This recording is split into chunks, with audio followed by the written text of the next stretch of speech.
Hey YouTube, it's Grace, and in this video I'm going to show you how I made this painting right here. As you can see, my room has a lot of Minecraft art, more than the average person.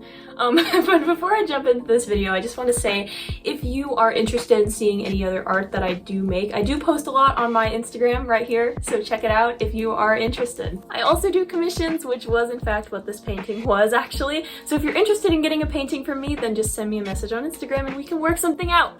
Hopefully. And one more thing before we jump into the video, if you are interested in a more in-depth type tutorial style Minecraft art type video, check out my last video where I made this painting here. I spent a lot more time explaining exactly how I do things, so if you're wanting to make something similar for yourself, that will hopefully be helpful for you. But without further ado, here's how I made the Minecraft underwater skull painting. So this painting is 32 by 32 pixels, and this canvas is 20 by 20 inches, so I'm taking 20 divided by 32, and that gives me the size of each pixel. And now that this is done, it's time for primer. This is the primer I'll be using, and the reason that I add primer is just so that the lead doesn't smear when I add actual paint. Now that this is done, I can just let it dry overnight and then start painting. It's now the next day and I'm about to paint the outside border with a layer of this.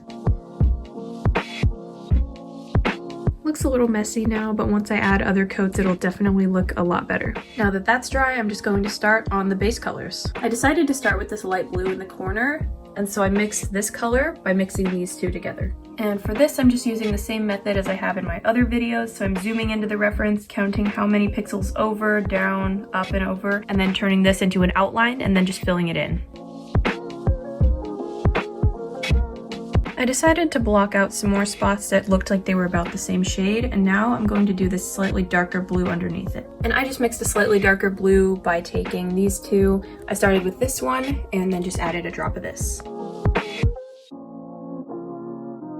I just finished going through and adding all of the darkest blues, and now I'm going to do this color in the corner here, and I made this blue for that, and by doing that I started with this color and just added some light gray to it.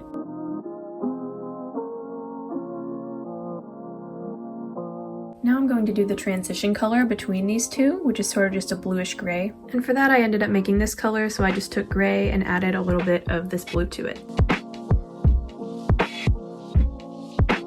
Now I'm going to be doing the warmer grays down here, and I just used this color, which was this paint, and I just lightened it a little bit.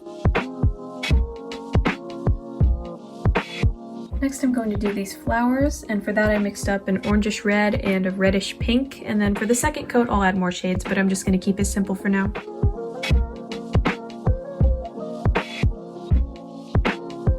I just finished the flowery parts here, and I did end up using a couple colors that I didn't film. I made sort of like a pinkish brown, the dark and light purple, which I just used these bottles for, and also this sandish color. And then here I made like a bluish green for this part here. And now all that I have left of the first coat is to just finish the inside of the skull.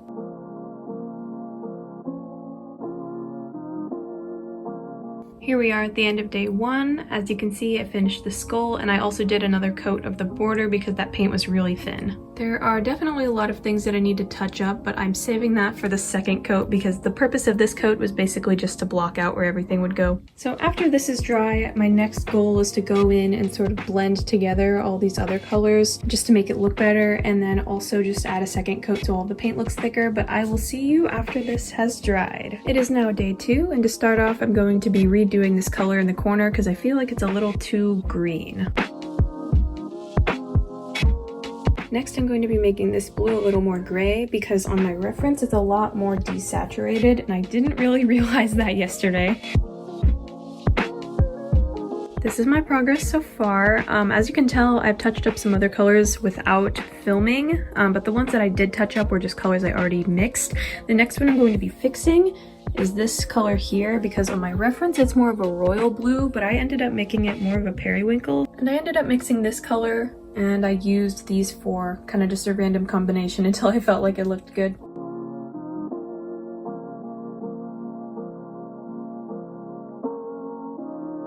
At this point, I'm pretty happy with the colors and I think I fixed them pretty well, so now I'm just mixing a bunch of random shades and adding lots of details. Wow.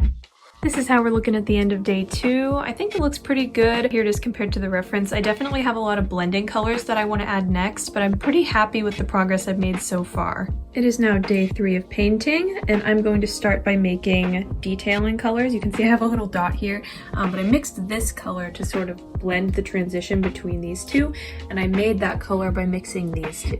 And I'm going to be doing that same thing throughout this whole painting, like here, and then in the background throughout these colors here, just to sort of smoothen the transition between them.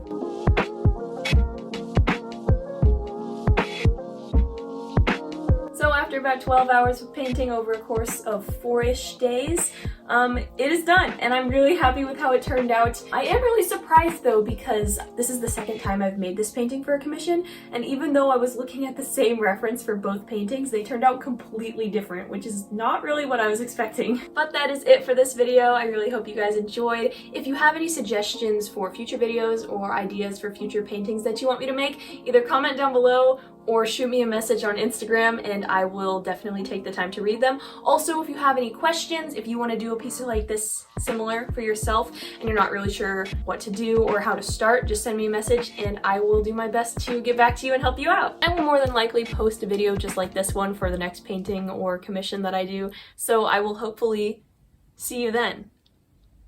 Bye!